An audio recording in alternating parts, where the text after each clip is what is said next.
media council to tell him that this is my situation. How this letter come out, I have no idea how it came out. It wasn't intentional on my part. I was actually quite shocked to see the letter actually out in this case. So, again, this was very ambiguous terms, didn't quite specify anything. Now, lo and behold, a week later, they go and they take out this whole paid advertisement saying that I breached this, I secretly met with you. And I was like, how am I meet a secret? There's no secret meeting. Because you know, the entire public at the time was like, hey, Governor, you going to talk to them, Kaligan, look, find out what, you know, and the whole public was behind you. So, in responding to the public, we had a public meeting. There's nothing secret about it. And you even announced on your Facebook, I'm meeting with this guy. So the whole country knew we were meeting, except the board of telecom, you know. They were the only ones that didn't know. And so they decided to call that a secret meeting. They called it a secret meeting. So when I saw they were saying, oh, okay, he breached this, he breached that, I was like, the paid advertisement was actually a bit more detailed than my termination and my suspension, which is so ambiguous and very vague. And that's what actually led to my suspension termination. And I'll tell you one thing. During the course of my my appeal against my suspension, my appeal against my termination, they've never responded to any one of those. Now, I've been just at home contemplating what to do or whatnot. I mean, the legal actions, there's big implications in terms of seeking legal redress. But I've kind of weighed things out, and I've decided not to pursue any legal redress or any legal action in this case, because I've realized that you know, if I do take it before the court, then I can talk about the issue like what we're having this conversation about now. So I thank them for the opportunity that they've given me to actually find a footing in this industry, and you know, allow me to meet the likes of yourself and other esteemed Papua New Guineans in the career that I've chosen. But in this case, this is just, I just thought we'd clear the air on just the first part about it. So, on that note. No, it's good that we are out with this, but I just wanted to, like, one of the things that this reminds me of is that, you know, in Nazi Germany, when that country was moving towards fascism under Hitler, they began to control the media and all of the people in government agencies, just like you're seeing in telecom and all of these guys. They started to collude to push Germany towards an authoritarian government and towards, I guess, fascism. And we all, you know, those who know history. And the funny thing is, you know, the international agencies that rate countries for their acceptance of democracy, they've already, Papua New Guinea is not classified as a democratic country anymore. Serious? It's a country that's moving towards authoritarianism. Wow. So we're no longer classified as a democratic country. So the international agencies, and I think, you know, Peter O'Neill wrote an article on that, and the former Prime Minister, and he's quite right. So what we're seeing with this particular government is that they're moving more and more towards countries like Nazi Germany used to operate in the past, more authoritarian governments like dictatorships like North Korea, like Russia. That's where we're moving. So it begins with the censorship of media, because, as you know, in democratic countries, the media is supposed to be the fourth or the fifth? Fourth state. It's the fourth state. Yeah. The media is intended to keep governments honest in democratic countries. So the fact that this government, and you know, to some extent the previous government also was doing it, but this government is taking it to a new level. They're really trying to control and keep a lead on media. It demonstrates that we're not interested in this, the fourth state, the media, being part of our democratic process. So I think what's happened to you, I think in the past there was Scott Wyder and a few others who were terminated from MTV, I think I remember. Yes. So, you know, that was the beginning.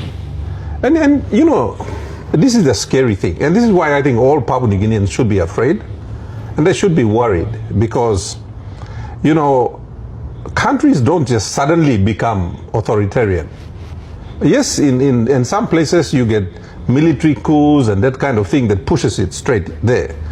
But in a lot of places it's more subtle. Also working easy. You know the story of putting the frog in the cold water and putting the pot on the fire and then just bringing it to the boil. The water is getting hot, the frog is cooking, but the frog doesn't realize it's cooking.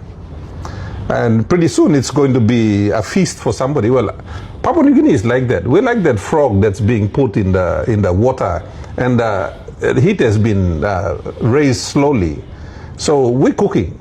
But outside agencies have already rated us. They're rating us. You know, we already tick all of the boxes for a failed country. So we're sort of heading in that failed country direction. And so not only that, we're beginning to tick all the boxes of an authoritarian fascist government. That's where we're going. But in this case, this government is using Christianity as the tool to drive us towards this authoritarian government. And that's I think, scary. And most Papua New Guineans, I think, are oblivious. You may not look somewhere or something, yeah, work come up, but it's happening. You know, you look at the police force, they're paralyzed half the time. You look at the Ombudsman Commission, they're totally paralyzed, practically ineffective. You look at like ICAC, look at the problems with ICAC. Auditor General? Auditor General is just a shadow of what it used to be at independence, you know. So all of those agencies that were developed with teeth in 1975, they are now toothless. Their teeth have been removed. Their fingernails have been removed. I think their brains have even been removed. They're just like paralyzed. And so what's happened to you has come as a big shock. But I think it's an indication that all of those people that are behind this authoritarian government, they are now becoming more and more emboldened. They all seem strong now. Yeah. So it starts with you. Tomorrow it could be somebody else. Pretty soon it could be all of us. All of us could be behind bars. I mean, look at some of the laws that have been passed. You know, there are laws that legitimize an authoritarian regime. That's basically what it is. So, you know, we were both surprised because there was nothing unusual about that particular interview compared to the hundreds of other interviews that we've done. And one kind does all. But these people have found a way to fault it, because what's been happening is that Ogara man we now stop inside this little government agencies here. I'm all boyblo boss. They are all boyblo boss. They all bow down to the boss. They all serve the boss. They no longer serve the country. They serve the boss. You look at him. And that's the danger.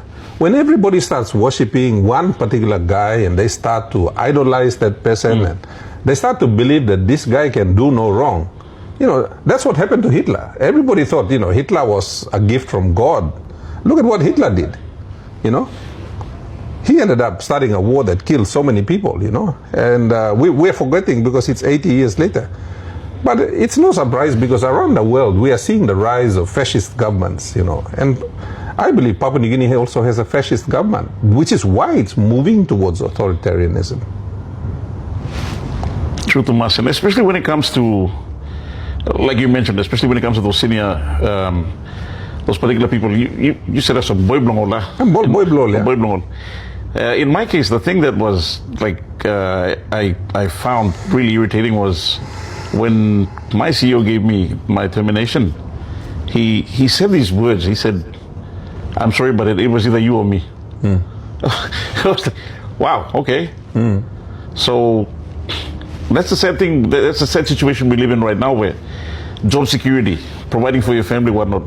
We've got to a point where No, it's not just you. Look at all the government contractors. All boy block government kisim contract, yeah. We had what? Fletcher Morobe.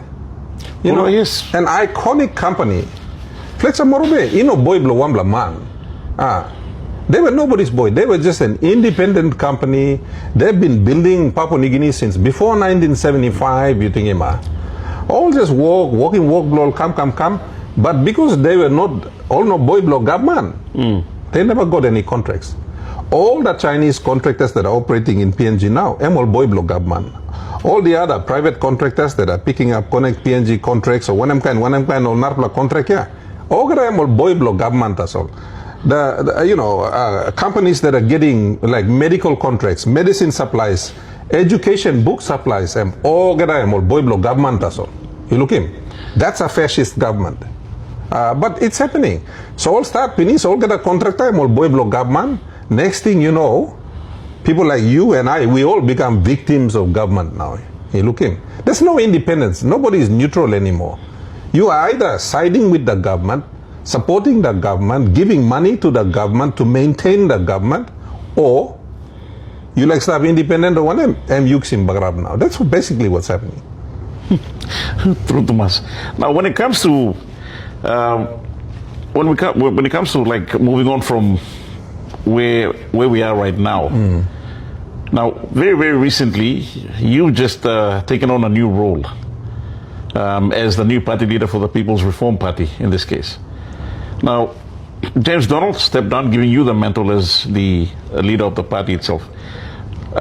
For many Papua New Guineans who might be wondering, how long was this? I mean, how long have you been? When were you first approached to take the helm, or even to join People's Reform Party? Because you remember when we were having conversations, people kept bringing in saying, "Governor, you need to start in party. We are going to contribute now. At least every fortnight we'll send you $100 or whatnot." But people are some skin pen pinisa. They're tired. Well, I think when I left National Alliance 2 years ago now, and I became an independent, a lot of parties were talking to me and saying, "Come take this party, come do this, let's do this, let's do that." And me it was like thinking blow me and fix minister me by penis na lusin. Because work blow me and easy week. That's my job. I don't have the only work I do at the national level is with the Gender Equity and Women's Empowerment Committee, where I'm deputy chair, which is to do with socially related violence, violence against women, empowering women. So that's something that's been close to my heart. So that's the work me got, national work. The other national work I had was with the elections committee. So one time there's a special committee law elections, I finished the job, you think, Emma. So on national level, Alan Bed no got work. My only job is to be in parliament and to raise issues, na kind of thing. But I am not responsible for police. I am not responsible for power. I am not responsible for the economy. I'm not responsible for anything at the national level. You think, Emma? So work blomilo place, I'm start lo finish now. The biggest job I wanted to do, because you say me start lo place na, me looking most people lo civic. The thing that we lack, me play no short lo kai. Me play no, but the thing me play short long money. Our people were short of cash. So I really wanted to solve that problem. On top of, things like education, health, infrastructure, on top of all of those, there was an additional thing, and that was cash. So me like fix it this la. And I knew that when I started, it would be fixed. Obviously now that problem is fixed. So to me, I thought, no got more work me. I mean, what am I going to hang around for? I'm a practical person. I'm a very pragmatic person. So I was thinking of finishing now going. Because I'm good at building industries, I helped build the vanilla industry. I'm now helping build the cocoa industry. I mean, before what we did, cocoa was always here. No advance busy lo planim cacao. Now, Western Province planim cacao, Gulf Province planim cacao, Central Province planim cacao, Miran Bay planim. They had some cocoa, but they didn't have industries. Everybody's planting now. Highlands provinces are planting cocoa. You think, Ima?